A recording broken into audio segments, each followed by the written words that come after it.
Now the nth root of a plus iota b का ही special case the nth root of unity,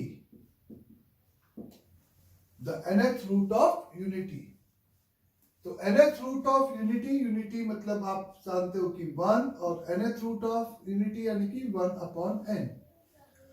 तो 1 की power 1 upon n, जहां पे n एक नेचुरल नंबर है, जहां पे n एक सिंपली नेचुरल नंबर है, इज अ, तो इसकी जो वैल्यू होगी वो सिंपली आप कह सकते हो कि अभी तक रियल डोमेन में तो हम 1 की पावर 1 अपॉन 3, 1 अपॉन 5 एक ही वैल्यू लेते थे, और रियल वैल्यू एक ही होगी।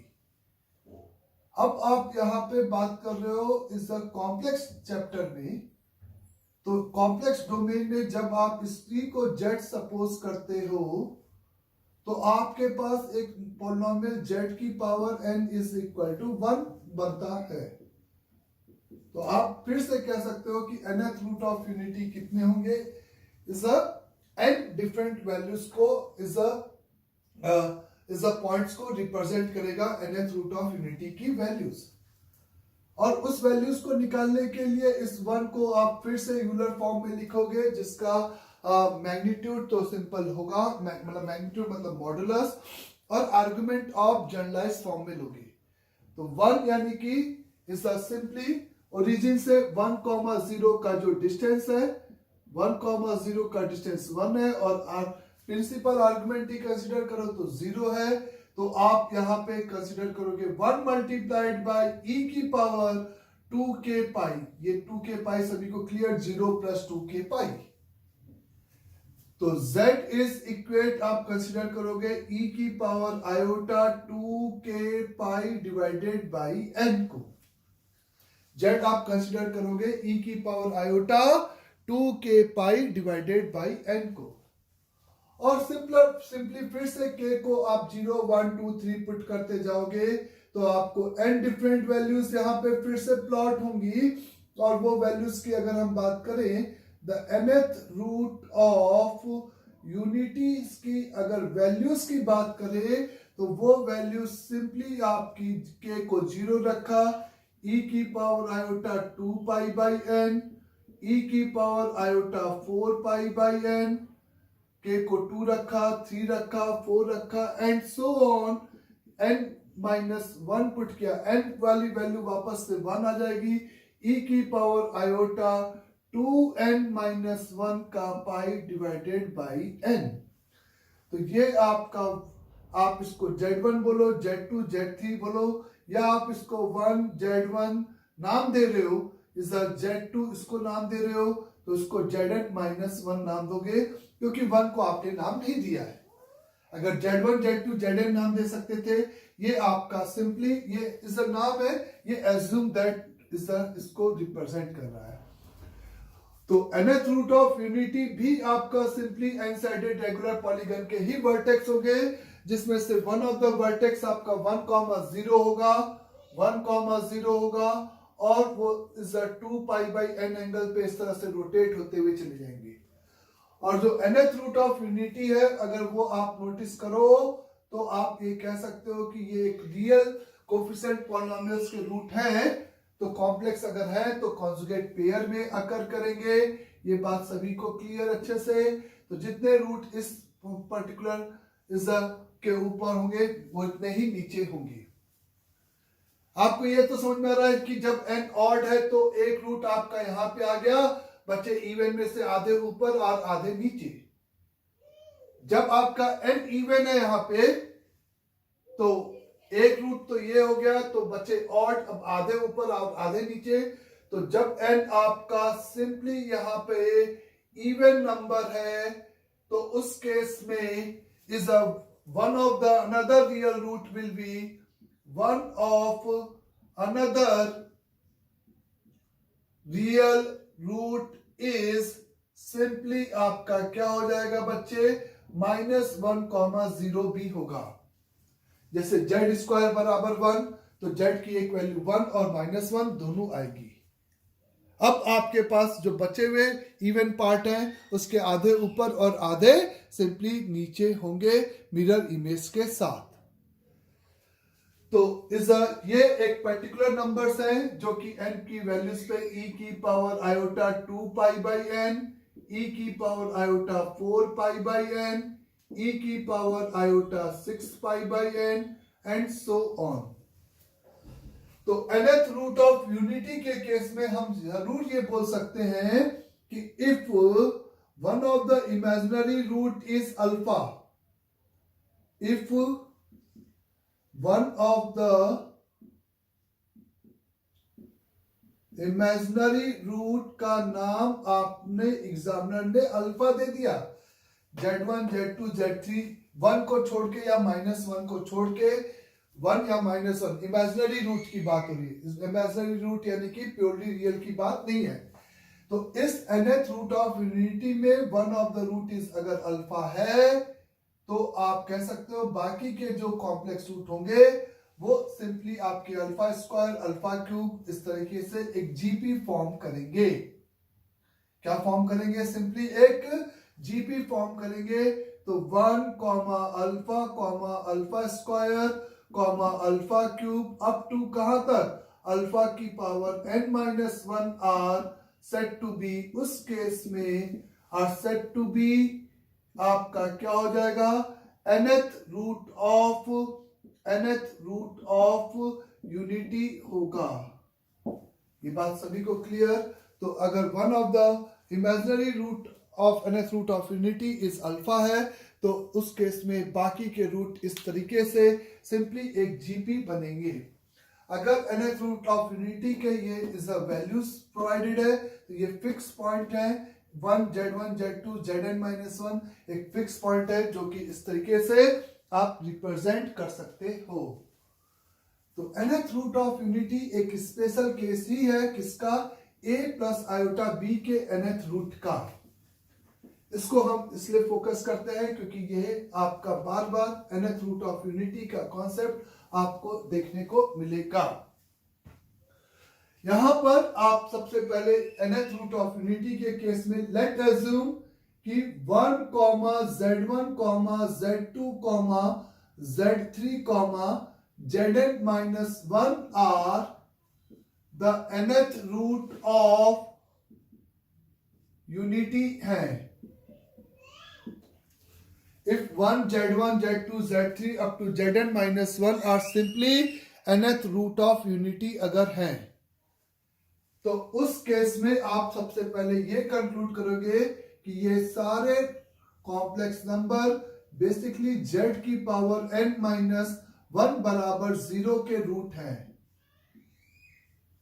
यहां से आप इस पॉलिनोमियल के चूंकि ये सभी रूट है तो आप इसको फैक्टर के फॉर्म में बहुत आसानी से लिख सकते हो। तो यानी कि वन ऑफ द आइडेंटिटी जो कि आपको प्रॉब्लम सॉल्व करने में यूजफुल होगी कि z की पावर n-1 अगर ये nth रूट ऑफ यूनिटी है तो this is equal to the leading coefficient 1 into z-1 z minus z1 z minus का z2 up to z minus का z3 up to z minus का zn, ऐसे आप बोल सकते हो। ये सिंपल मैंने उस रूट्स को उसके फैक्टर के फॉर्म में लिख दिया है। यहां पे अगर मैं इस z-1 से डिवाइड कर दूं तो ये एक z-1 यानी कि जीपी का सम बन जाएगा, यानी कि वो बन जाएगा 1 plus z square up to z की पावर n-1। z-1 से डिवाइड किया तो ये एक GP n term of GP z की पावर 0 से लेकर this is equivalent to the, आप लिख सकते हो z minus z1 multiplied by z minus का z2 multiplied by z minus का z3 whole multiplied by z minus का zn।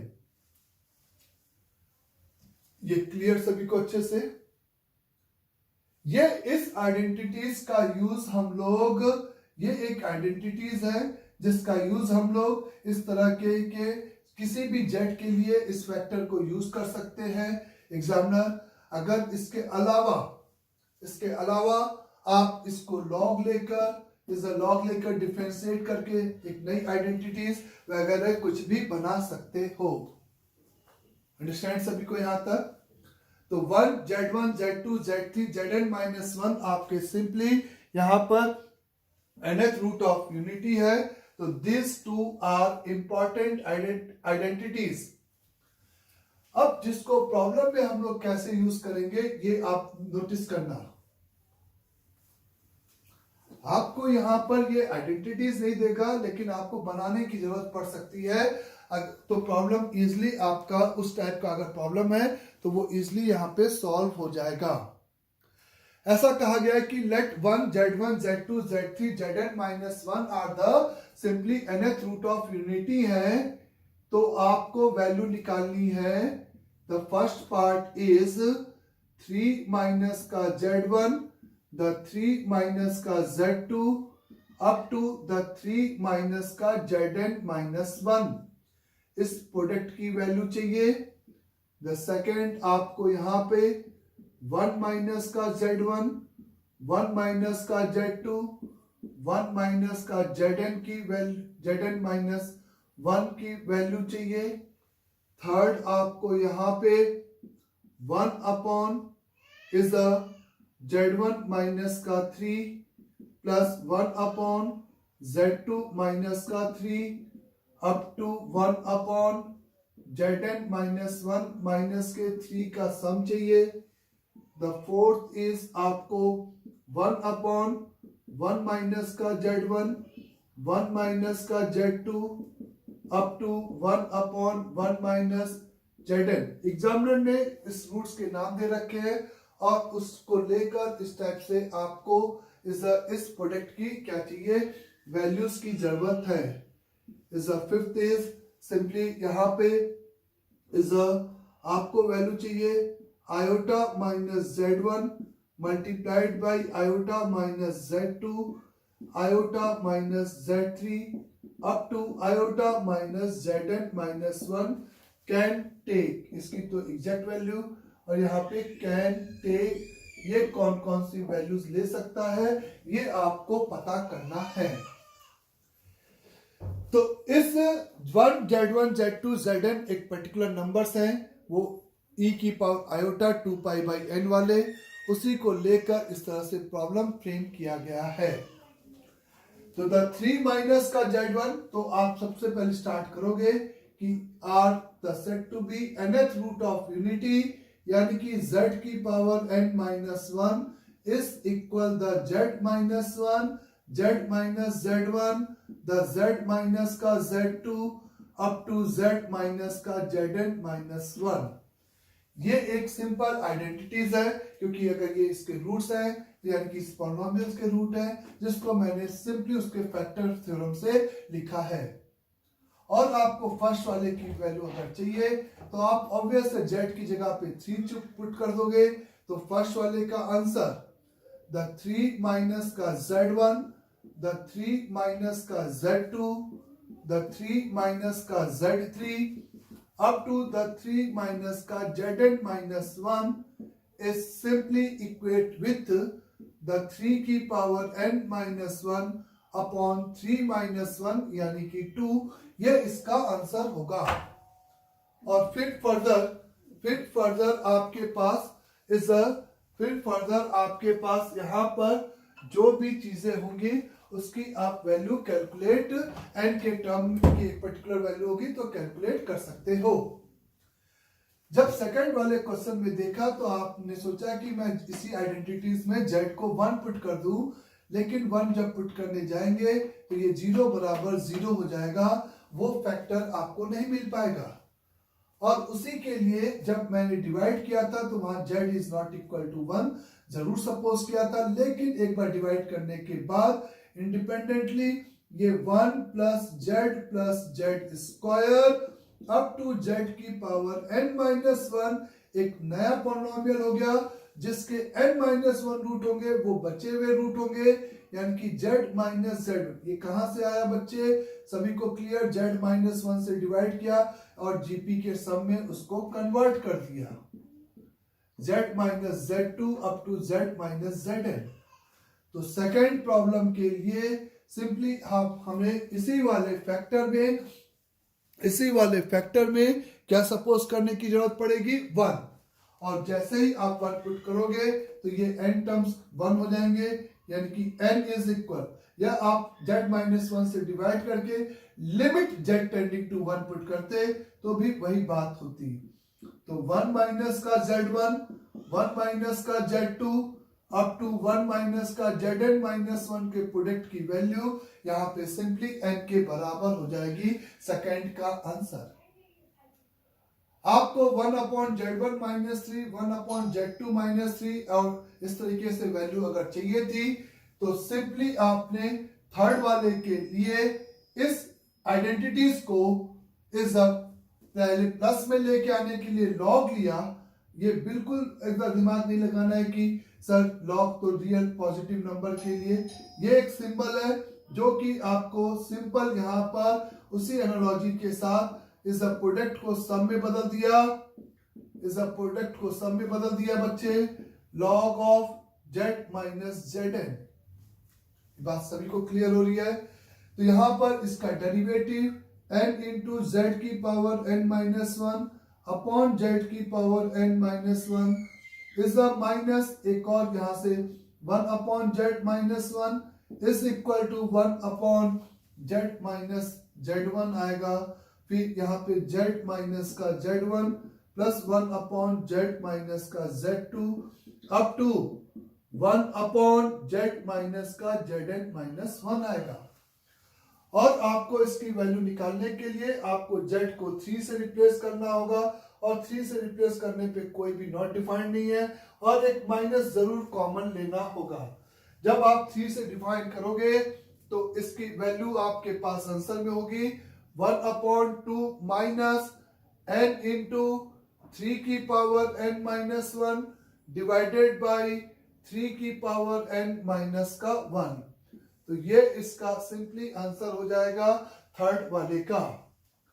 अगर आपको फोर्थ वाले की बात करनी है जिसमें आपको 1 पुट करना है इसी रेसिप्रोकल वाले में, जो कि डायरेक्टली अलाउड नहीं है, या तो लिमिट का केस होगा या लिमिट से यहाँ पे बचना चाह रहे हो, तो सिंपल आप इस आइडेंटिटीज को लॉग लेके डिफरेंशिएट करोगे।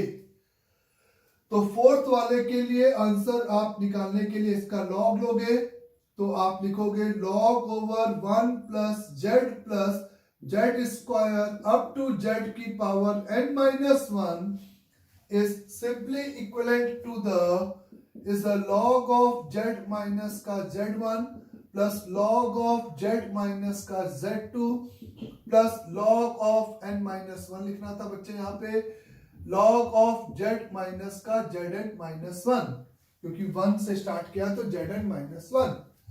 डिफरेंशिएट करोगे तो ये नीचे जाएगा, फिर इसका ऊपर derivative 0 1 plus 2z plus 3z square n minus 1 into z की power n minus 2 whole divided by 1 plus z square up to z की power n minus 1 is equivalent to the z minus z1 1 upon z minus का z2 1 upon z minus का zn minus 1। और आप simply यहाँ पे 1 को put करोगे तो 1 plus 2 plus 3 up to n minus 1 तक का sum n minus 1 into n divided by 2। 1 यहाँ पे पुट करोगे तो अपॉन में एक n आ जाएगा, और ये आपका 1 माइनस का z1 प्लस 1 अपॉन 1 माइनस का z2, और ये 1 अपॉन 1 माइनस का zn माइनस 1 इस तरीके से मिल जाएगा, जिसमें n और n मर जाएगा। तो ये सम आपका simply equivalent to the n minus 1 divided by 2 के बराबर हो जाएगा। आया सभी क्वेश्चन में? द नेक्स्ट इज इसका आंसर कितना हो गया बच्चे? Simply n minus 1 divided by 2, n minus 1 divided by 2 can be take है, तो मतलब वो n की डिफरेंट वैल्यूज पे डिफरेंट वैल्यूज लेगा। मतलब स्मॉल n आपका एक पैरामीटर की जैसे फील कर रहे हैं, तो 1 माइनस का Z1 1 माइनस का Z2 अगर ऐसा है तो सिंपल आपने 1 नहीं पुट करना है तो आप इसी आइडेंटिटीज को सीधे यूज कर सकते हो फिफ्थ वाले के लिए भी बच्चे, और सीधे इसमें क्या पुट कर दिए आयोटा।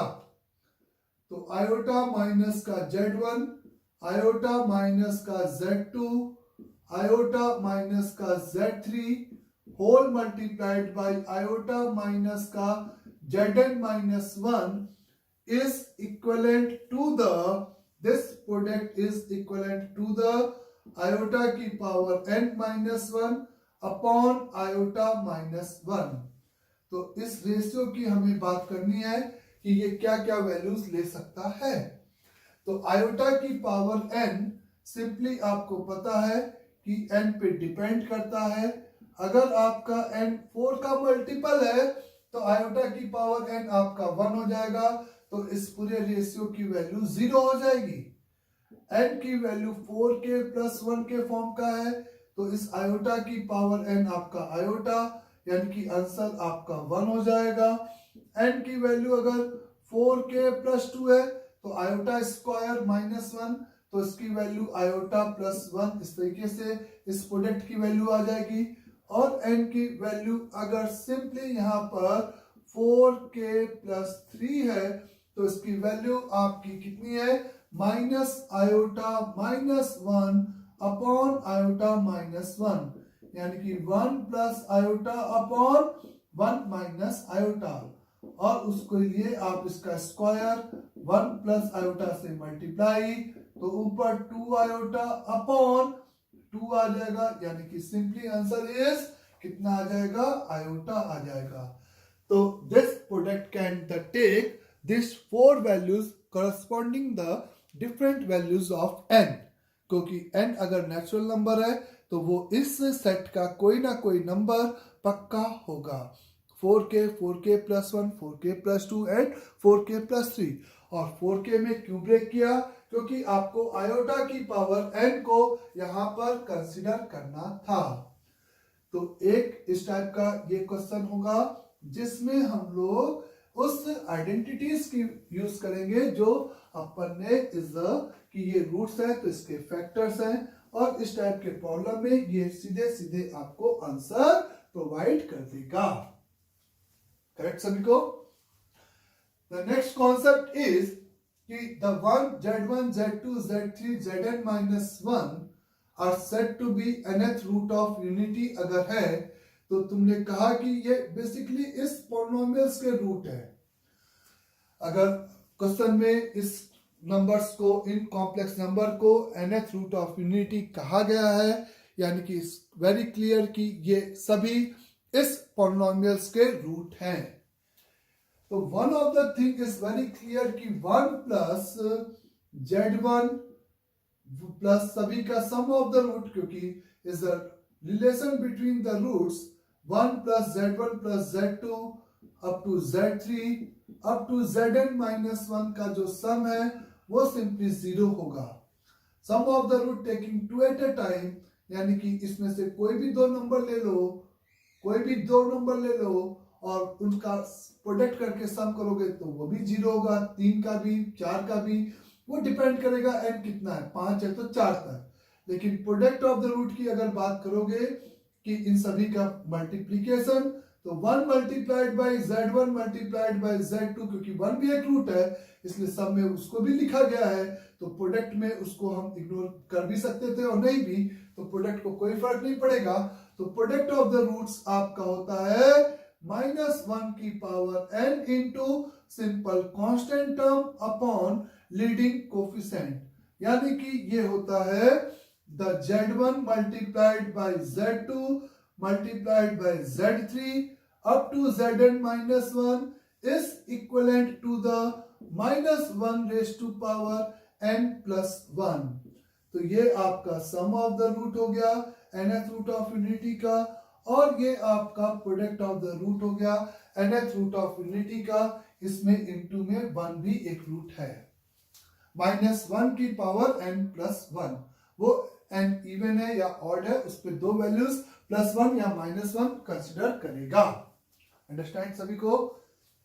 इसके अलावा यहां पर अगर अपन बात करते हैं कि अगर ये 1 z1 z2 z3 zn minus 1 are simply nth root of unity है, तो एक इंपॉर्टेंट कॉन्सेप्ट ये है कि 1 की पावर k प्लस z1 की पावर k प्लस z2 की पावर k प्लस z3 की power k up to zn minus 1 की पावर k, यानी कि nth रूट ऑफ यूनिटी, जो nth रूट ऑफ यूनिटी है उस पे अगर मैं पावर k सेम पावर रखकर उन सब का सम कैलकुलेट करूंगा, इन सब का सम कैलकुलेट करूंगा, जहां पर k एक नेचुरल इज अ इंटीग्रल है, 1 की पावर k, z1 की पावर k, z2 की पावर k, zn माइनस 1 की पावर k, ये सबको समझ में आ रहा है कि k कोई भी इज अ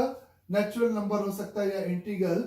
तो अगर nth पावर इज अ है तो इसकी वैल्यू सिंपली इज n के बराबर होगी इफ, जो तुमने पावर चूज किया है, if k is simply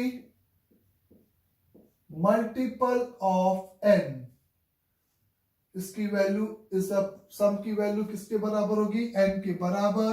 if k is considered to be multiple of n, यानी कि अगर n आपका 5 था और आपने 5, 10, 15 k को चूज किया है तो उसकी वैल्यू n होगी, अदरवाइज उसकी वैल्यू 0 होगी। If k is non multiple integral value of n, non multiple of n है, जहां पे k एक क्या है बच्चे, जहां पे k सिंपली एक क्या है, इंटीजर है। हम रेडिकल पावर रख के नहीं बात कर रहे, हम सिंपल इंटीग्रल पावर रखकर यहां पर ये स्टेटमेंट बोल रहे हैं। पहले तो क्या मतलब हुआ, जैसे मैंने कहा कि fourth root of, if the fourth root of